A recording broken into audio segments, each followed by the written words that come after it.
Thank you for joining us today. Hello and welcome to From Lansing with Love. I'm your host, State Representative Leslie Love. Every month we discuss a different topic with interesting guests. I hope you will find this program both informative and insightful. Michigan voters approved the use of marijuana for medical use in 2008, but the regulatory structure has been hazy at best since voter approval. Medical marijuana is a serious concern for people in and around Detroit, since officials say there may be as many as 290 marijuana dispensaries in the city. That's more than one per square mile. There are about 12,000 registered medical marijuana patients in Wayne County and nearly 19,000 in bordering Oakland and Macomb counties, making Detroit an attractive market. Last year, Detroit made significant steps to regulate medical marijuana and its business practice with stricter licensing and zoning practices for dispensaries. Detroit's Corporation Council said they have closed down more than 160 dispensaries that were operating illegally under the new ordinance. In a step towards statewide regulation, last September the legislature passed and the governor signed a package of bills collectively known as the Medical Marijuana Facilities Licensing Act and Marijuana Tracking Act that created the Bureau of Medical Marijuana Regulation. Next year, Michigan will begin issuing 5 types of licenses for businesses associated with medical marijuana, from dispensaries to transporters. The license for dispensaries is causing some concern and confusion. Dispensaries can begin applying for a license under the new rules on December 15th of this year. However, the issue has been raised over whether dispensaries will be closed after December 15th until they get their license, and those who remain open will jeopardize their chance for a lucrative state license. In the rush to legalize marijuana for any use, the harmful effects may be ignored. We have with us today the director of the newly formed Bureau of Medical Marijuana Regulation, Andrew Brisboe. The Bureau was created in 2017 to implement the new law and oversee Michigan's existing medical marijuana registration card program. The Bureau's mission is to establish Michigan as the national model for a regulatory program that stimulates business growth while preserving safe patient access to medical marijuana. Mr. Brisboe has been in licensing and regulation with the state of Michigan since 2004, including experience with Michigan Gaming Control Board, Department of State, and Occupational and Health Professional Licensing in the Department of Licensing and Regulatory Affairs. That's a mouthful. So thank you for being here and welcome, Mr. Brisboe. How are you? I'm doing very well. It's a pleasure to be here with you. I am so glad that you are. So now that the new laws are in place and we're getting ready to accept applications on the 15th of December, can you tell us how you think you're going to function once this starts to be enacted? Well, we're working diligently in order to set up the infrastructure that's necessary for this program to be successful. So that involves a lot of IT preparations. We have to set up 2 different IT systems, one that will allow us to track licensees and allow them to apply for licenses, and another under the Marijuana Tracking Act that is called the statewide monitoring system that's required for all licensees to use to track all their inventory and sales and the transportation and testing. So that's been a big lift to get done since last September, but we're on pace to have that ready to go. We also have to work on emergency rules so that we can lay out the basic elements that will be necessary for this program to start effectively.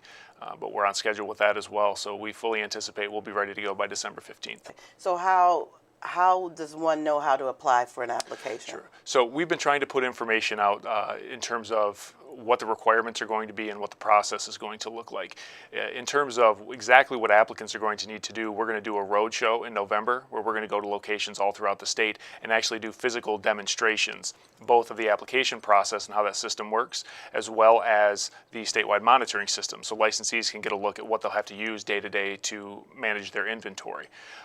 We also intend either in October or November to release a checklist so that applicants can start preparing the types of documentation and information they'll have to provide to us in December. Well, that's good. Will there be a website available for, if I had a dispensary, I want to know how to proceed with this, I want to be one of those dispensaries that receives a license and be in compliance, you know. Yeah, they can go to our website. Our website is michigan.gov/medicalmarijuana. And if you go to that site, you can also sign up for our email distribution list. We try and get information out via email frequently. That's good.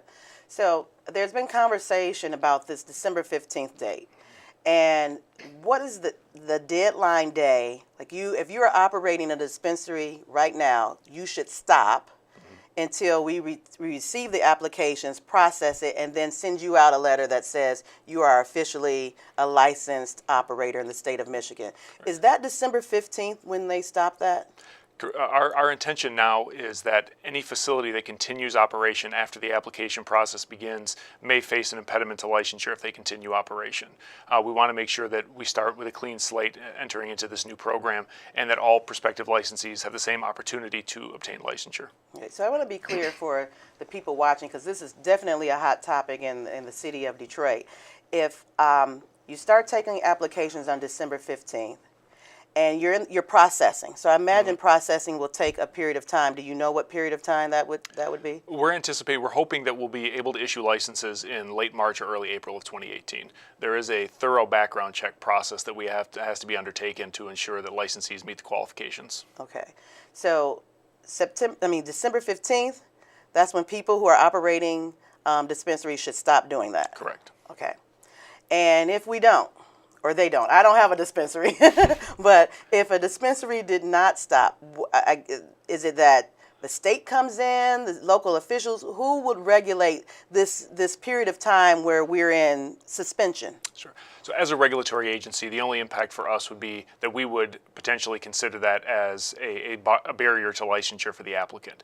We don't have authority to go out and regulate existing facilities now. We're not a law enforcement agency, but they could potentially face the risk, as they do now, of law enforcement coming in and taking action. Is there anything the Bureau will do to provide support for local law enforcement? Or is there any effort to coordinate what you're doing with what locals are doing to try to make sure everyone's following the law? Yeah, it's important for us to establish good partnerships with a number of different agencies in the implementation of this program, and law enforcement is a critical component of that. The Michigan State Police has been a good partner for us in assisting directly, as well as helping us to reach out to local law enforcement agencies. What is the Bureau doing to increase outreach to the community about what's happening? Because I think there'll be a lot of conversation. Can we operate? Can we not operate? And how would patients respond to this? I'm a patient, and my dispensary may have applied, and we're waiting to hear back. What will a patient do in the meantime? Well, that's one of the reasons we wanted to get this information out in September, was to give ample time for patients to find resources in order to ensure the continuity of their care. So the patient caregiver model still exists. That's unchanged from the 2008 law. So a patient that currently uses a dispensary for their needs has several months in which they can find a caregiver who can help them get the medicine that they need. Okay. So once the license has been issued, what role will the Bureau play in enforcing the rules and making sure that dispensaries are honoring the terms of the license? So we will be doing, we'll have a good field presence. We will do inspections. We will do investigations based on complaints and based on routine matters. And so we will have a very good presence in the field. And we want to be in these facilities monitoring what they're doing and ensuring that they comply with the law. And a lot of that investigation will be in coordination with the Michigan State Police as well, who will handle any criminal violations and investigations, whereas our agency will handle administrative violations. So this is big. This is huge. When this conversation first began, I came into the legislature. I remember voting and talking about this. And in my district in particular, because I have the largest part of the 8-mile corridor of any of the Detroit delegation reps, and it's the border. It's a bordering boulevard. And so we have quite a few marijuana dispensaries. And time again, I've had residents come to express their displeasure with the overproliferation of those dispensaries. In the same token, I've had dispensaries and patients say, hey, I need access to my medicine. This is a business. That's the next gold rush. How will this medical marijuana licensing board function in this environment, different from the Bureau of Regulation? What's the board's function? Who's on this board that gets to pick who gets to get these contracts? And I know there's a lot of questions. And then, is there a limit? is this an unlimited amount? Are local municipalities able to say we're only going to have 10 in our area? So the board consists of 5 members who are all appointed by the governor, and they're in place now. We've had a few meetings, and we're getting them up to speed, and they'll be prepared when those applications start coming in. One of the board's primary functions, as you said, is to make that determination, that final determination on whether a license gets issued or not. So that is a big part of what they do, and they also consult with the department in terms of promulgating the administrative rules that add a lot of clarity to how these facilities can operate and how the program unfolds. So the state law doesn't allow us to place the limitation on the number of licenses issued, but municipalities do have control for what they'll allow in their municipality by ordinance. So they can restrict the types of facilities. They don't have to allow all 5, and they can also place a cap on the number of each license type that is permitted to operate within that municipality. And tell us, what are those different license types? So there's a grower, which is split into 3 categories, class A, B, and C, A being the smallest, C being the largest, processors, provisioning centers, commonly referred to as dispensaries, secure transporters, and safety compliance facilities, which are the testing labs. Wow, it's a brand new industry that we're creating. And a lot of the conversation locally would be about dispensaries, but there are other areas of this to look at, and it's an entrepreneur's opportunity, whether you want to be a transporter or a processor, the testing lab.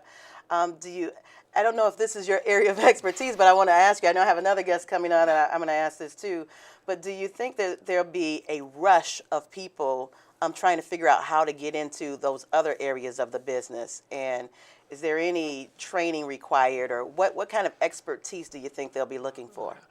So we're working on defining some of that, exactly what the qualifications will be for all these different license types. The safety compliance facilities, for example, they have to have someone on staff that has an advanced degree in certain sciences that can run that operation.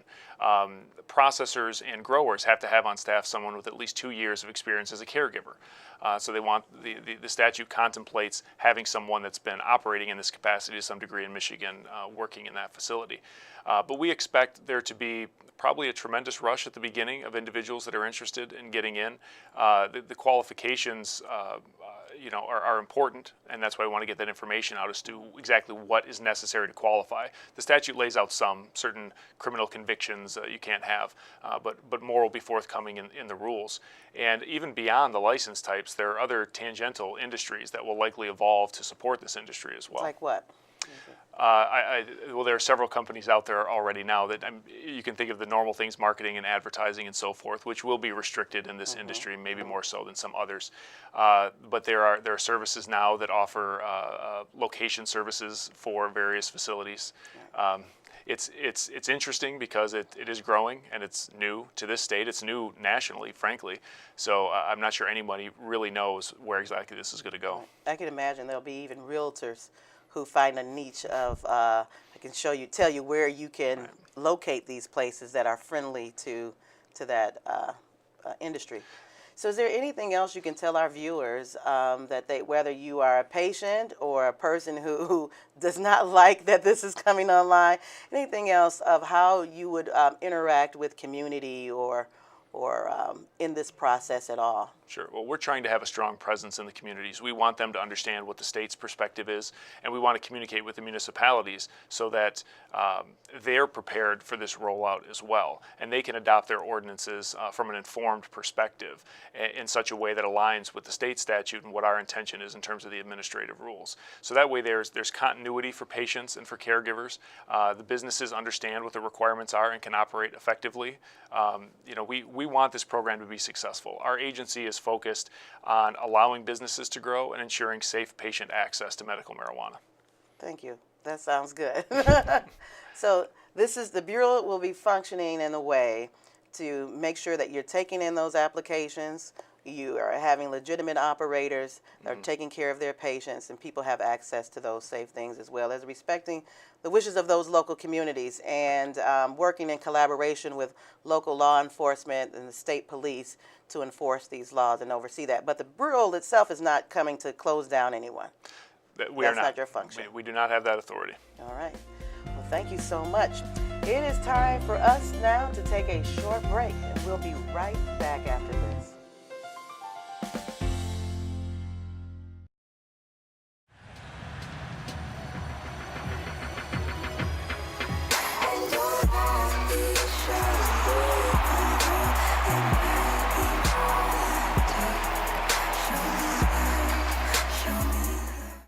welcome back to From Lansing with Love. I'm here now with my guest, Mark Reen, the prosecuting attorney for Tuscola County in Michigan's Thumb area. Mr. Reen began his law career in Wayne County, but he has worked in the prosecutor's office in Tuscola County since 1993 before being elected to prosecuting attorney for the first of his 5 terms. He is a member of the Prosecuting Attorneys Association of Michigan Board of Directors and a frequent lecturer at a variety of prosecutor trainings. Thank you again for being here. I'm excited to talk to you because I know you have lots to say on this topic. But before I get into the questions with you. Thank you for having me. Well, I'm glad. Yes, welcome. Let me tell you, Mark, can I call you Mark? Please. Yesterday, I went to fill up my car with gas, and as I'm going in to pay for the gas, on the counter there's lots of things, toys, those little fidget things, and some quick gum and mints and candy, and then I had this. So it looks like, I don't know if the camera can zoom in, we'll probably have a picture later on in the show, but this looks like what marijuana, medicinal marijuana, comes in a tube like this, but this is not marijuana. No, it's called chronic candy. It's chocolate that looks like marijuana. It sells for $20. At least it was sold to me for $20, no tax. And it's the OG Kush flavored, and it comes in banana, strawberry, chocolate, vanilla, and other. And it bothered me to see this because this is the type of, and it says it has some particles of marijuana in it. The seller really wasn't very clear. It's like, well, what parts? It's got the CBD. What's that? And so, but it's for sale for me. I don't have a card. I'm not a medical marijuana user or marijuana user, but it's attractive. So what is this? What is this saying when we're introducing? We've opened up medical marijuana. There's ballot initiatives to make marijuana just legal in general. How is this going to play out? Is this a good thing or a bad thing? It's a terrible thing. And what you experienced yesterday when you went into a store, what was available to you would have been available to a teenager for purchase in the exact same manner. That's a concern that we have, and that's why the Prosecuting Attorneys Association of Michigan has come out strongly at this point in time in regard to any further proliferation of marijuana.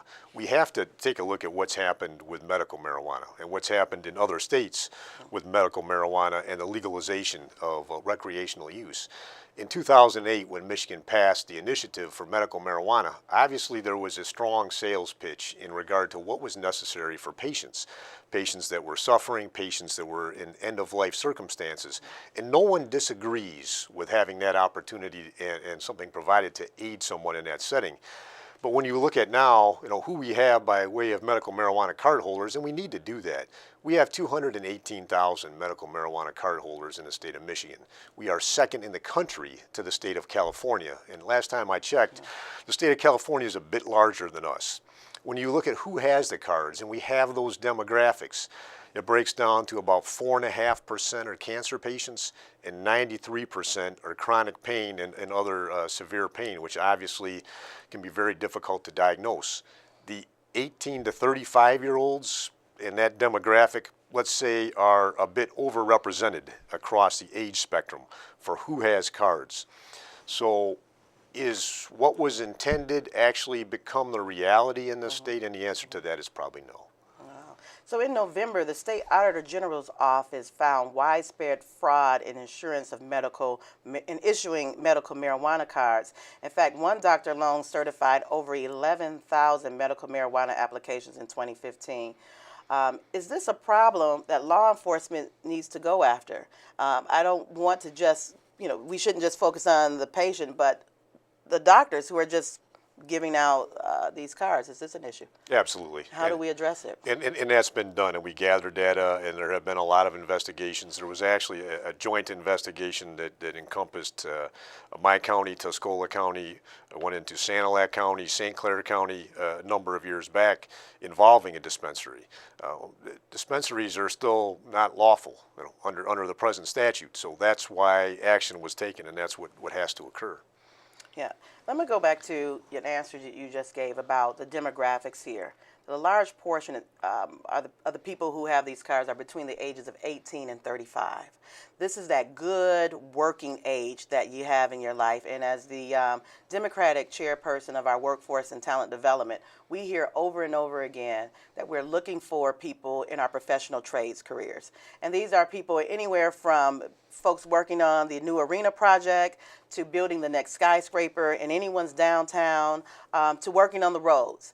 And you're often with heavy equipment or just other people's lives in your presence. And marijuana is a disqualifying factor over and over again. And I've noticed in talking to young people and this idea of, hey, it's better than alcohol. Look at all the people who are using these other drugs. And it feels like they're being discriminated against because marijuana is this good for you drug. Are we romanticizing marijuana? Very much so, and the data also supports that perception, because and you've addressed a very important issue to the workplace, and where we're at in our state right now, we've finally begun to turn the corner, and we're seeing that both in our urban areas as well as our rural areas economically. So this is a crucial time. But when you look at data that's coming out of other states and states that again have expanded use of medical marijuana and recreational use of marijuana, those stats come back with 85% more industrial accidents by individuals that use marijuana. They come back with 55% more injuries by those that use marijuana. And they come back with 75% more absenteeism. There are employers that are begging for individuals to come in, and they're not looking for star performers. They're looking for individuals that can simply do a job and do it well and do it safely, and are having a hard time finding those people. That's not a position we want to be in economically in the state of Michigan. All right, but are we beating up on marijuana users? Because it's really interesting. It's like, it's cigarette smokers, and they're alcoholics, and we have programs for those folks. But it seems like, are we beating up on marijuana smokers or users? Don't think so. I think again, there's a like all things, there's moderation and there's abuse, and unfortunately, many times what we're experiencing and what we're observing, certainly through law enforcement, public safety, healthcare, is that what happens with marijuana use is that it then reaches that level of abuse. And one important thing to note is people that use marijuana, about 9% of the individuals across the board become addicted. But with teenage use, about 17% become addicted. So that becomes a lifelong addiction, which impacts your ability to But they say marijuana's not addictive. And that's incorrect. And all the data and all the medical data proves that to be incorrect time and time again. And what happens though, and this is one of the things with our young people, there's a great study out of New Zealand that talks about people that start using marijuana in their teenage years. They actually lose IQ points between the ages of 13 and 38, about 8 IQ points. And those points you don't get back. And that lost mental capacity, you're not able to regain. But are we, again, I'm just wondering, is there a middle ground? Is there a safe place to look at this? Or is it not your granddad's marijuana? I was at a conference and I look at this and go, I don't want people to medicate here. I really wish you would go and get the proper care that you need and seek a professional. But it's available and it's there. So. Great point. Mm-hmm. The not your granddad's or your Woodstock's marijuana. The THC level was entirely different then. The levels are so elevated that people don't often have an appreciation for what they're consuming or the impact that it's going to have upon them. And now you have all the forms of marijuana, like you're pointing to here, that you got off a store shelf. If you walk into stores in Denver, this is what you're confronted with now. And there are all the comments about how things have gone so horribly wrong. But you have the marijuana in the form of edibles, gummy bears, and you'll be told that, well, the proper dosage for a gummy bear would be to eat the head of a gummy bear. Well, children routinely end up obviously accessing those types of foods, and then you have serious overdose situations. Well, I'm gonna stick to adults for a moment, because edibles is huge too. And I'm thinking, it's one thing when you create it to smoke it. And even in my trips to the dispensary for educational purposes, to learn, and I'm meeting with those provision center owners about how they handle the marijuana, and the different types and the strands. And some of them are very responsible, very knowledgeable. And then there are also some who, this is a guessing science. And then when you start to cook it, it changes the chemistry balance altogether. Can we really, I mean, I just spoke to the director in the last segment. Can we really accurately create medicine from this? Do you think we have the systems in place? Are we ready to go online and look at this as a legitimate option for medicine? Not yet, and there have to be more studies to get to that point, and that's the problem. Marijuana is a Schedule I drug, and of course the issue that remains lurking for all of us is the fact that it's still illegal under federal law to use and possess marijuana, and still it's scheduled at the level of 1 for the reasons you're articulating right now. They're unable to establish safe medical use. They're unable to determine the proper level of THC in dosage, monitor dosage, all those circumstances. So somebody being just left to self-medicate often leads to obviously challenging circumstances in their life, but oftentimes horrific consequences. Like I said, there's this romanticized vision of marijuana. What is bad about it? What's so harmful about marijuana that if you want to smoke it recreationally, or if you want the medicinal version of that, you're free to have it. Let it be. That may be my favorite question to this point in time.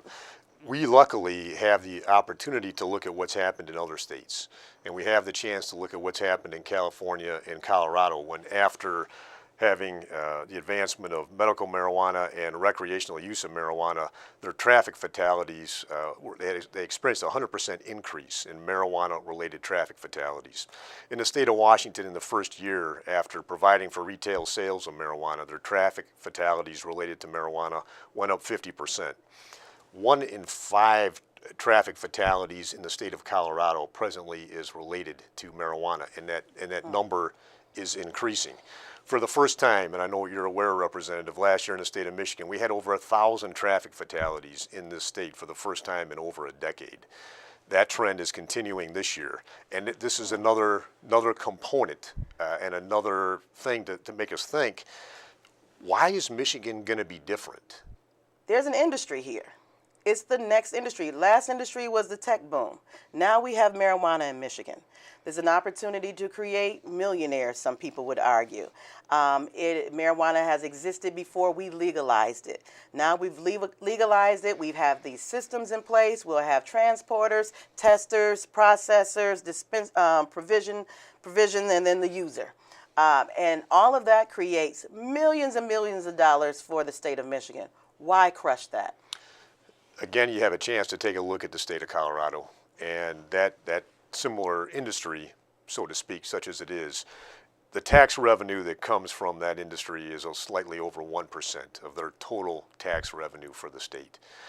And when you look at all the other costs that are associated here, loss of life with traffic crashes, the economic impact on children, health, it vastly is outweighed.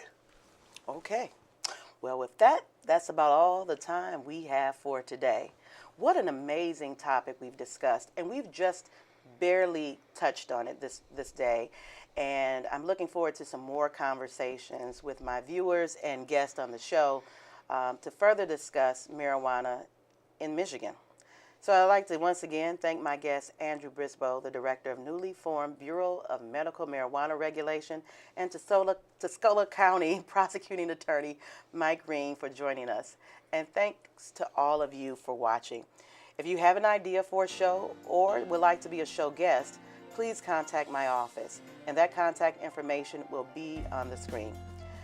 But before I go, just so you know, I'm going to try this, and I'm going to come back and tell you what was the effects, if any, of this chronic candy, OG Kush. So until next time, we're good. Be good to yourself and each other. And with that, we're all clear and out of here.